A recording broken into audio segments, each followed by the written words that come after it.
So, you've got a 401k. Now what?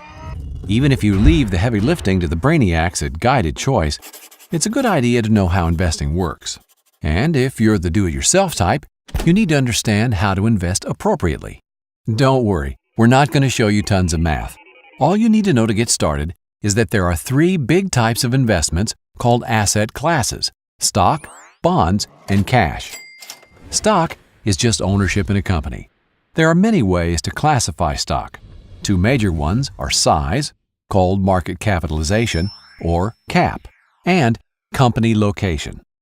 Each classification has its own typical level of risk. Large cap stocks include the 500 biggest companies in the U.S. Apple, Walmart, Disney, Ford, McDonald's. Ever heard of the S&P 500 or blue chips? Same thing. Keep in mind, all stock is risky, but these are generally considered the least risky. Mid-cap stocks include roughly the next 400 companies by size, smaller but still fairly well established. They're considered riskier than large cap. Following large cap and mid cap, take the next 2,000 companies and you've got small cap stock. While they have potential for greater growth, they also have the greatest risk. Then there's international stock, ownership in companies located in developed nations outside the U.S., like BMW in Germany and Sony in Japan. They carry about the same level of risk as U.S.-based large-cap stocks. The highest level of risk is found with emerging market stock. This is stock in companies located in developing nations like India, Mexico, and Russia. There are two ways to make or lose money in the stock market. You see, when you own a stock, you actually own a piece of a company, and as the value of that company increases, the stock price goes up. But if the value of the company goes down, the stock price goes down too. These fluctuations determine the amount of profit or loss. Another way to make money is when the company shares its yearly profit with you in the form of a dividend. Stock prices can go up or down dramatically for all kinds of reasons. As a result, stocks are the riskiest types of investment in your plan. But over a long time, they can also be the most rewarding. Next up, bonds. Bonds are just a loan to a company or government.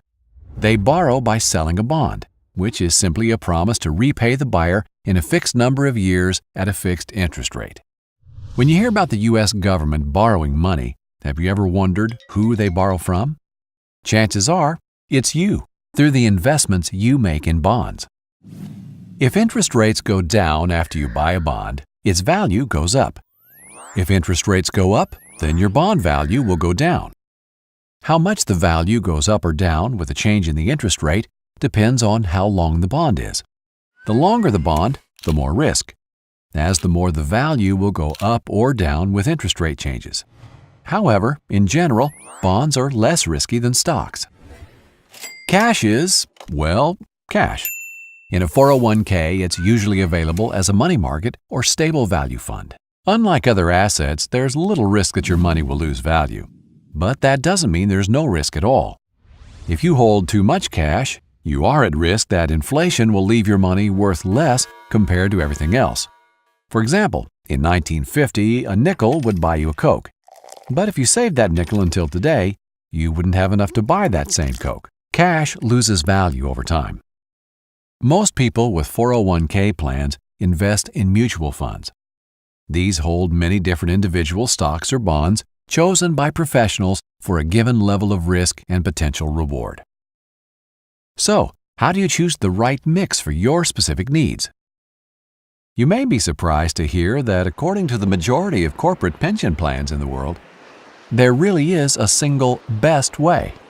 It's called modern portfolio theory. The details are a lot of math, but understanding what's behind all the numbers is remarkably simple. In fact, you've probably already heard of it. Don't put all your eggs in one basket. You balance risk and reward by holding lots of different types of investments. The technical term is diversification, and it's the name of the game in investing. So how do you do it right? Most of us understand that if we take more risk, we expect more return. Let's look at the math. The line shows us that for any given level of risk, we can expect a certain rate of return, More risk, more return. The challenge, as you may be aware, is that markets don't move in a straight line. They go up and down. The goal is to buy low and sell high. When one investment type is down, you want to buy. At the same time, you want to sell an investment that is high. In the long run, they all tend to move up, just at different rates based on risk. Remember, this is your retirement savings, so to invest well, you need to diversify. The goal of diversification is what modern portfolio theory is all about, getting an optimal rate of return for the risk in the long run. To do that, you want to invest on what is known as the efficient frontier. The details of drawing the curve are just a lot of math. You could spend the spare hours of your days creating the efficient frontier on a very large spreadsheet, or you can let experts do it for you. In fact, the answers are already right where you want them, online, and probably already in your 401k plan. Guided Choice can give you personalized advice recommending a specific mix of stocks, bonds, and cash to reach your retirement income goal. You can even use it to try different strategies and project the results. Whether you take the investment recommendation from our brainiacs or choose to do it yourself, hopefully now you're a little more confident about how retirement investing works. Just remember, if you do it yourself, you need to rebalance your account at least annually to stay on the efficient frontier.